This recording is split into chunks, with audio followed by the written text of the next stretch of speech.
आज हम वापस परमेश्वर के वचन अध्ययन करने के लिए आए हैं। तीतुस के पुस्तक में देखने जा रहा है। हालेलुया।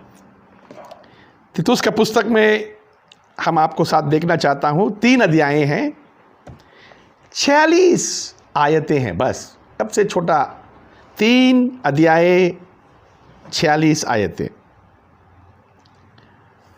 और हमारे किंग जेम्स वर्जन में 921 शब्द है। पहला अध्याय में हम एक आयत में उसकी सलाम देखते हैं। पौलुस सलाम दे रहा है और उनको, उन सबको जो लोग परमेश्वर में वफादार है और चुना हुआ लोग है। अच्छा, यहाँ 2 आयत में ये पहली बार बहुत स्ट्रेंज, बहुत ही अलग सा इंट्रोडक्शन दिया हुआ है। हम पढ़ेंगे 2 आयत। उस अनंत जीवन की आशा पर जिसकी प्रतिज्ञा परमेश्वर ने, जो झूठ बोल नहीं सकता, सनातन से की है। हाँ, जो परमेश्वर झूठ नहीं बोल सकता, ये कोई दूसरा लिखा में हम नहीं देखता है, मगर यहाँ पौलुस खास करके तीतुस को लिखने के टाइम में तीतुस के लिए जो खत पत्री लिख रहा है, वहाँ लिखा है जो परमेश्वर प्रतिज्ञा किया है वो जो झूठ बोल नहीं सकता, झूठ बोल नहीं सकता। ये क्यों यहाँ ऐसा दिया है, सोचने की बात है। तो यहाँ हम समझ में आता है ये जगह ही ऐसा है, ये झूठ बोलने वालों की मंडली है। यहाँ झूठ बोलना कॉमन बात है। झूठ जो है, आप जब आंखों में आंख डाल के झूठ बोलता है तो इसको झूठ बोलेगी कहेंगे, या इससे बड़ा बेईमानी कुछ भी नहीं है कहेंगे। झूठ बोलना उनकी आदत बन गया है। झूठ बोलने के लिए उन्हें कोई तैयारी होने की ज़रूरत भी नहीं है। झूठ ऐसा ही बोल सकता है लोग, क्योंकि ये जगह का नाम है क्रीट। क्रीट के जगह के बहुत ख़तरनाक लोग हैं। यहाँ झगड़ा फसाद बहुत जल्दी होता है। मेरे समझ में हमारे हिंदुस्तान जैसे, इंडिया जैसे ही है। यहाँ झगड़ा बहुत जल्दी हो जाता है, लोग बहुत वायलेंस है और झूठ बोलने में माहिर है सब यहाँ। तो ऐसा ही लोग यहाँ भी है। तो यहाँ हम देखेंगे तीतुस कौन है।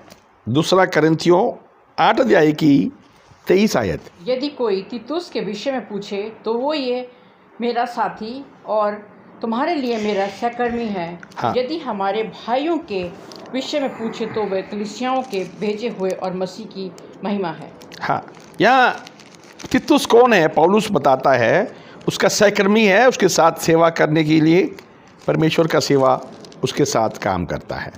गलातियों की 2 अध्याय की 1 से 3। 2 अध्याय की 1 से 3। 14 वर्ष के बाद मैं बरनबास के साथ फिर यरूशलेम को गया और तीतुस को भी साथ ले गया, और मेरा जाना ईश्वरीय प्रकाश के अनुसार हुआ। और जो सुसमाचार में अन्य जातियों में प्रचार करता हूँ उसको मैंने उन्हें बता दिया, पर एकांत में उनको जो बड़े समझे जाते थे, ताकि ऐसा न हो कि मेरी इस समय की या अगली दौड़ धूप व्यर्थ ठहरे। परंतु तीतुस भी जो मेरे साथ था और जो यूनानी है, खतना कराने के लिए विवश नहीं किया गया। यह यूनानी है, दिखा देता यूनानी है, वो यहूदी नहीं है, यूनानी है। और उसको पौलुस के साथ चलते थे, हम दिखाई दिया।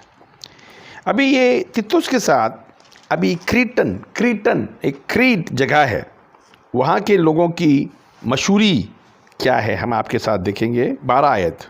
उन्हीं में से एक जन ने, जो उन्हीं का भविष्यवक्ता है, कहलाता है कि क्रेती लोग सदा झूठे, दुष्ट, पशु और आलसी पेटू होते हैं। हाँ, पेटू लोग हैं, खाने का शौक रखते हैं, झूठ बोलने में माहिर है।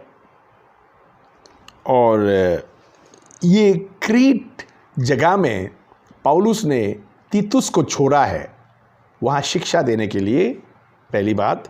दूसरा, वहाँ विश्वासी नाम के लोग तो है मगर वचन पे चलता नहीं है, इसीलिए वो चाहता था वचन पे चलने वाले लीडर्स बनाए कलीसिया में वचन पे चलने वाले लीडर्स बनाए।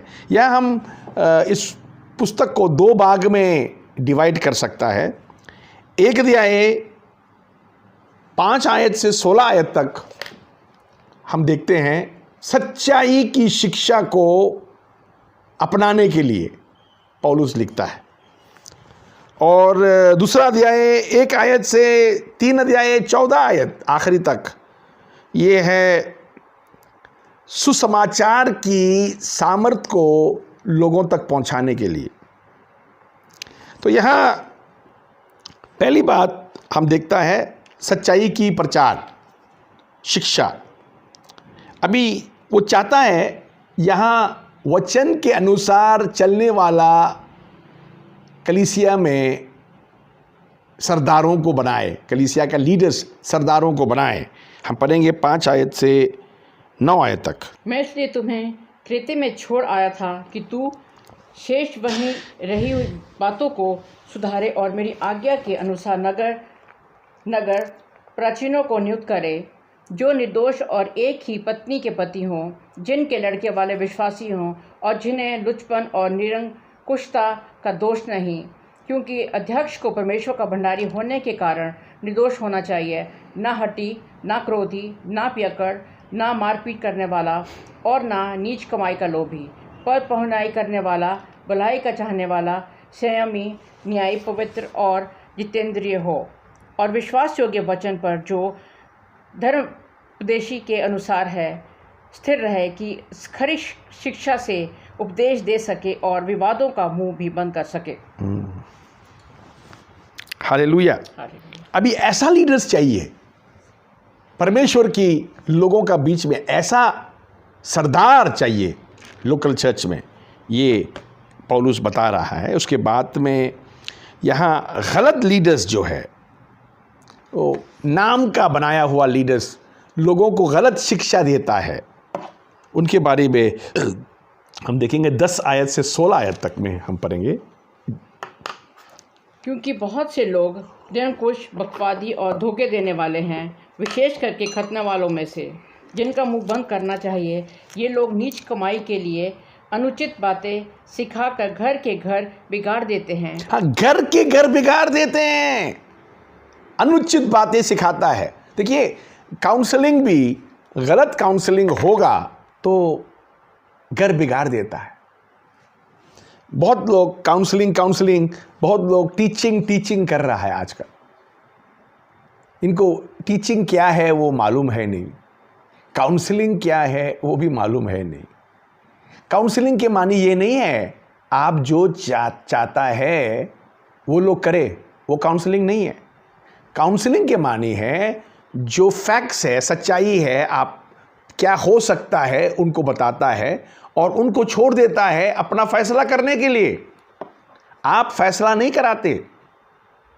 कभी कभी हम क्या करता है, जो हम चाहता है वो हम करने को देखना चाहता है, जो मैं बोला वो तुम लोग क्यों किया नहीं, ज़रूरत नहीं है। काउंसलिंग के मानी ये सलाह है, ये सलाह है। लोगों को हम जब सलाह देता है तो हम उनको चुनाव भी देता है, तुम्हारे ये बीच में तुम ऐसा करेंगे तो ऐसा होगा, ऐसा करेंगे तो ऐसा होगा। आप उनके सामने में हकीकत को रख देता है और फैसला उनका होता है। ये नहीं है मैं जो बोला तुम लोग कर, वो काउंसलिंग नहीं है। बहुत लोग काउंसलिंग क्या है मालूम नहीं है, सुन लिया काउंसलिंग, जाकर के हम काउंसलिंग करने लगता है, ऐसा ऐसा करो, ऐसा ऐसा करो, ऐसा ऐसा नहीं। काउंसलिंग वो नहीं होता है। तो यहाँ कलीसिया में भी ऐसा लीडर्स आता है, गलत गाइड कर देता है लोगों को, तो परिवार टूट जाता है, यहाँ लिखा है। फिर आगे पढ़ेंगे हम। उन्हीं में से एक जन ने, जो उन्हीं का भविष्यवक्ता है, कहता है कि क्रेती लोग सदा झूठे पशु, दुष्पशु और आलसी पेटू होते हैं। ये गवाही सच्ची है, इसलिए उन्हें कड़ाई से चेतावनी दिया कर कि वे विश्वास में पक्के हो जाएं। विश्वास में पक्के हो जाए, कड़ाई से चुनौती दिया कर विश्वास में पक्की हो जाए। और यहाँ 14 आयत में लिखा है, और वे झूठियों की कथा कहानियाँ और उन मनुष्यों की आज्ञाओं पर मन ना लगाएं। मनुष्य की आज्ञाएं और यहूदियों की कहानी कथा, ये बहुत ही मुश्किल है, क्योंकि लोग कहानी बहुत पसंद करता है। लोगों को कहानी से अच्छा कुछ नहीं लगता। मुझे भी बहुत लोग बोलता कभी कभी कहानी कहा करो, मैंने बोला कहानी से आप सो जाएंगे। बचपन से कहानी सुन सुन के लोग बड़ा हुआ है, कहानी सुन के बच्चे सो जाते हैं। बहुत लोग आज भी समझ में नहीं आता करना क्या है। तो यहाँ हम देखता है 15 आयत, शुद्ध लोगों के लिए सब वस्तुएं शुद्ध हैं, हाँ। पर अशुद्ध और अविश्वासियों के लिए कुछ भी शुद्ध नहीं, वरन उनकी बुद्धि और विवेक दोनों अशुद्ध हैं। हाँ, वे कहते हैं कि हम परमेश्वर को जानते हैं, पर अपने कामों से उसका इनकार करते हैं, क्योंकि वे घृणित और आज्ञा न मानने वाले और किसी अच्छे काम के योग्य नहीं। ये नाम की ईसाई जो पुराना ख्यालात लेके चलते हैं, बाइबल कहता है नहीं नहीं वो नहीं वो नहीं, वो लोग दुनिया को अट्रैक्ट नहीं करा सकता है। दुनिया वाले उनकी जीवन को देखकर दूर चले जाता है। वो सोचता है ये गंदे लोग हैं। यहाँ बहुत बार हमने देखा, बॉम्बे में, मैं बॉम्बे से हूँ, बॉम्बे में जब नॉन क्रिश्चियंस आपके साथ कभी दोस्ती हो जाता है तो बड़ा खुल करके आपसे पूछता है बड़ा दिन में हमको भी बुलाना।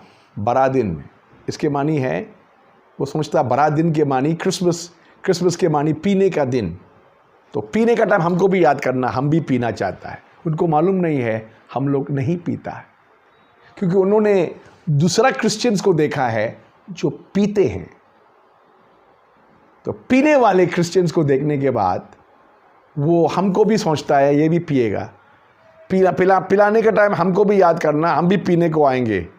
तो ये है लोगों की रवैया। तो यहाँ उसने पौलुस कहता है तीतुस को, इनको डांटो, चेतावनी दो, ताकि इन लोग समझ जाए। उसके बाद में 2 अध्याय में हम देखते हैं सही शिक्षा, पढ़ेंगे 1 आयत। पर तू ऐसे बातें कहा कर जो खरे उपदेश की योग्य है। खरे उपदेश, sound doctrine, the translation here इधर खरे उपदेश। तो यहां खरे उपदेश क्या है? 2 आयत कहता है बुड्ढों को क्या करना चाहिए, अर्थात बूढ़े पुरुष सचेत और गंभीर और संयमी हो। बुढ़े जो है सचेत, गंभीर, संयम हो, और उनका विश्वास और प्रेम और धीरज पक्का हो। उनके विश्वास, धीरज और प्रेम पक्का हो। तो बुढ़े लोग, बुढ़ा होना ये नहीं है आप सब समझदार है, बुढ़ा होने के बाद भी आपको ऐसे क्वालिटीज़ चाहिए। उसके बाद बुजुर्ग औरतों के बारे में क्या कहा है, 3 आयत। इसी प्रकार बूढ़ी स्त्रियों का चाल चलन पवित्र लोगों सा हो, दोष लगाने वाली और पियक्कड़ नहीं, पर अच्छी बातें सिखाने वाली हों। 4 आयत तक पढ़िए। ताकि वे जवान स्त्रियों को चुनौती देती रहें कि अपने पतियों और बच्चों से प्रीति रखें। 5 आयत भी। और संयमी पतिव्रता, घर का कारोबार करने वाली, भली और अपने पति के अधीन रहने वाली हो, ताकि परमेश्वर के वचन की निंदा न होने पाए। यहाँ बाइबल की कलाम क्या कहता है? बाइबल का कलाम कहता है ये बूढ़े औरत, बुढ़ी बुजुर्ग औरत लोग जो होता है उनको ये क्वालिटी बहुत ज़रूरत है। इसके बाद 6 आयत में हम देखता है नौजवानों को क्या करना है। ऐसे ही जवान पुरुषों को भी समझाया कर कि संयमी हो, सब बातों में अपने आप को भले कामों का नमूना बना, तेरे उपदेश में सफाई, गंभीरता। क्या होना चाहिए यहाँ हम देखते हैं। अच्छा 8 आयत। और ऐसी खराई पाई जाए कि कोई उससे बुरा न कह सके, जिससे विरोधी हम पर कोई दोष लगाने की गौ ना पाकर लज्जित हों। हालेलुया। तो 9 आयत में हम देखता है नौकरों को क्या करना चाहिए? दासों को समझा कि अपने अपने स्वामी के अधीन रहें और सब बातों में उन्हें प्रसन्न रखें और उलट कर जवाब ना दें। उलट कर जवाब ना दे। 10 आयत। चोरी चालाकी ना करें, सब प्रकार से पूरे विश्वासी निकलें कि वे सब बातों में हमारे उद्धारकर्ता परमेश्वर के उपदेश को शोभा दें।